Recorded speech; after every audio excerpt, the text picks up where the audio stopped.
اور ملک میں اصلاح کے بعد خرابی نہ کرنا، اور اللہ سے خوف کرتے ہوئے اور امید رکھ کر دعائیں مانگتے رہنا، کچھ شک نہیں کہ اللہ کی رحمت نیکی کرنے والوں سے قریب ہے۔ سورہ الاعراف آیت نمبر 56۔ جو ملک میں خرابی کرتے ہیں، فساد کرتے ہیں، دہشت گردی کرتے ہیں، بدامنی پھیلاتے ہیں، راہزنی کرتے ہیں، ڈاکے مارتے ہیں، لوگوں کے گھر لوٹتے ہیں، لوگوں کو مسافروں کو لوٹتے ہیں، لوگوں کی عزتیں لوٹتے ہیں، ان کو عبرت بنانے کا حکم ہے کہ جو ملک میں امن ہونے کے بعد فساد کرتے ہیں، قرآن تو یہ بھی کہتا ہے کہ ان کو عبرت بنا دو، ایسی سزائیں ان کو دو کہ لوگوں کو پتہ لگے کہ یہ کتنا بڑا کرائم ہے، کتنا بڑا جرم ہے۔ یہ کسی حال میں بھی کسی کو بھی الاؤ نہیں ہے کہ ملک میں جب امن قائم ہے تو اس کی فضا میں فساد پیدا کر کے اس کو برباد کر دیا جائے، کسی حالت میں اس کی اجازت نہیں ہے۔ یہ بہت بڑے، بہت کبیرہ برائیوں میں آتا ہے۔ اس کے لیے تو قرآن بڑا سخت رویہ رکھتا ہے کہ ان کو عبرت بنا دو۔ بڑے کمال کی بات ہے یہ جو آگے آ رہی ہے قرآن حکیم میں۔ ہم نے کفار کی کئی جماعتوں کو فوائد دنیاوی سے نواز رکھا ہے، تم ان کی طرف رغبت سے آنکھ اٹھا کر بھی نہ دیکھنا، اور نہ ان کے مال پر تعصف کرنا، اور مومنے سے خاطر تواضع سے پیش آنا۔ سورہ الحجر آیت نمبر 88۔ ہمارے ہاں لوگ اہل مغرب کی مثالیں دیتے ہیں کہ جو ان کو سامان دنیا میسر ہے۔ اب قرآن یہ بتا رہا ہے کہ تم نے ان کی مثالیں نہیں دینی، تم نے ان کی مثالیں نہیں دینی، اور یہ تعصب بھی نہیں کرنا کہ ہمارے پاس یہ سامان نہیں ہے۔ اللہ خود کہہ رہا ہے کفار کی کئی جماعتوں کو فوائد دنیاوی سے نواز رکھا ہے، دنیا کے فائدوں سے نواز رکھا ہے۔ کیونکہ ایک جگہ قرآن میں اور ہے کہ ہم ان کے در و دیوار بھی سونے چاندی کے کر دیتے اگر تمہارے دلوں کے ٹوٹنے کا احتمال نہ ہوتا، اس لیے کہ آگے ہم نے ان کا حصہ نہیں رکھنا، انہیں مکمل یہیں دے دیتے۔ اور ہم یہ کہتے ہیں کہ ہم غریب رہ گئے، ہمارے پاس یہ نہیں ہے، ہمارے پاس وہ نہیں ہے، شکوے سامان کے ہم کرتے رہتے ہیں، اس کی کمی کے کرتے رہتے ہیں، آسائشوں میں کمی کے شکوے کرتے رہتے ہیں۔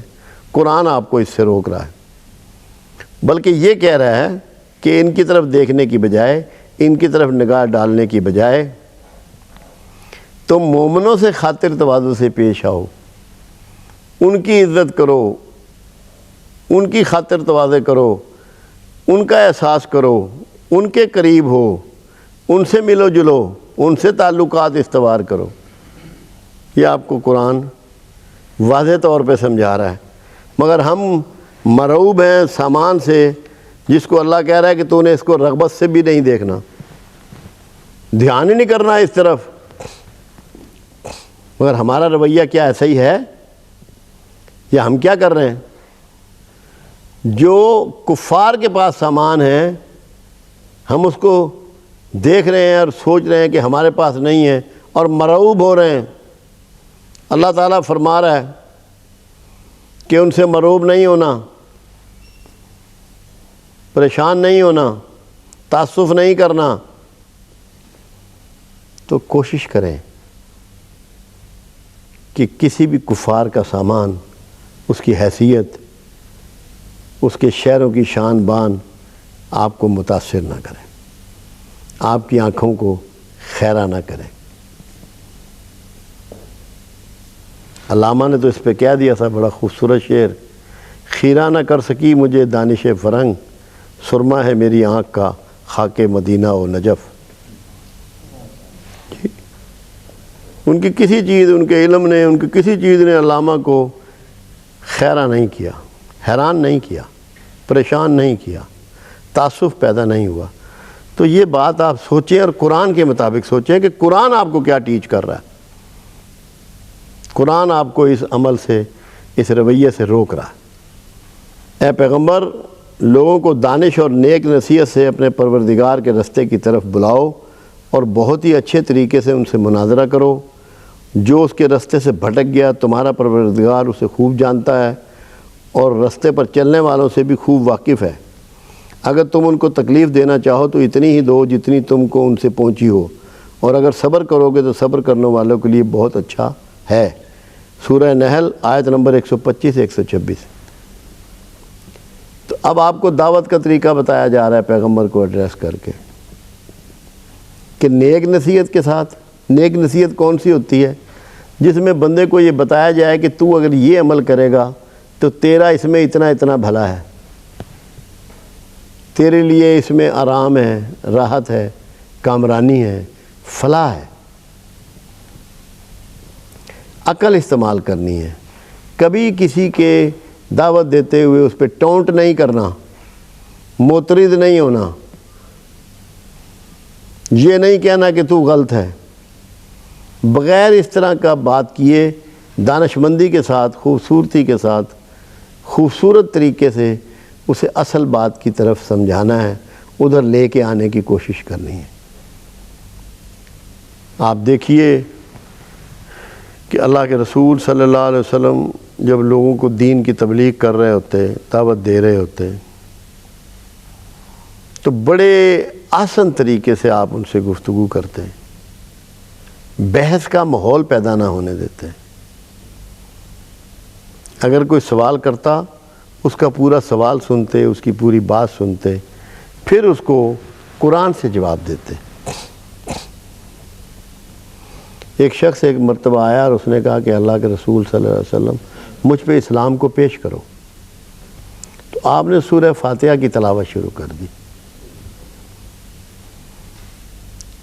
جب آپ نے کہا کہ الحمدللہ رب العالمین الرحمن الرحیم مالک یوم الدین، تو اس نے کہا رک جائیں۔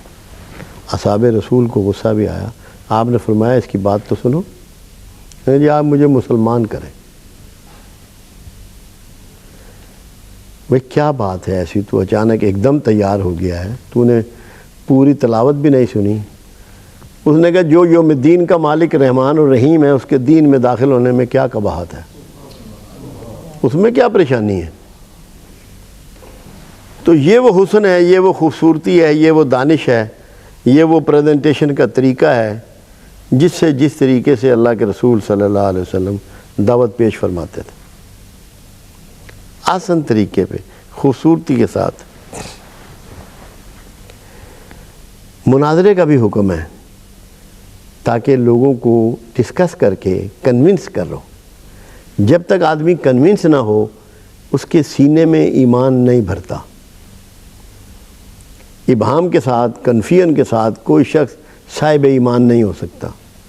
مناظرہ جب ہوگا اور وہ ڈسکشن ہوگی، کنورسیشن ہوگی، بندے کو پتہ لگے گا کہ یار میں یہاں پر غلطی پہ ہوں اور یہ راستہ درست ہے، تو وہ اس راستے کو اپنا لے گا۔ جو بھٹک گیا اللہ اسے جانتا ہے، اور اللہ کہتا ہے کہ جس کو چاہوں ہدایت دوں اور جس کو چاہوں ہدایت نہ دوں، وہ اس کے نصیب ہیں۔ دوسری بات بدلہ لینے کی ہے۔ یہ کئی جگہ اس کا ذکر ہے کہ جتنی تکلیف تم کو کوئی پہنچائے تم نے اتنی ہی اس کے بدلے میں پہنچانی ہے، اس سے زیادہ اس کو دکھ نہیں دینا، اس سے زیادہ اس کو تکلیف نہیں دینی، اتنا ہی بدلہ لینا ہے۔ اور اگر معاف کر دو اور صبر کرو تو یہ تمہارے لیے بہت ہی اچھا ہے۔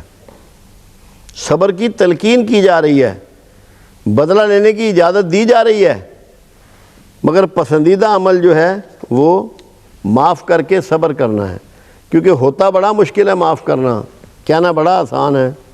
آگ لگی ہوتی ہے انتقام کی، غصہ ہوتا ہے بڑی شدت پائی جاتی ہے انسان کے مزاج میں، مگر بس اللہ کرے کہ یہ ہمت اور توفیق پروردگار دے کہ ہمیں اتنی معافی دینی آ جائے، اتنا صبر ہم میں پیدا ہو جائے کہ ہمارا معاشرہ گلزار بن جائے۔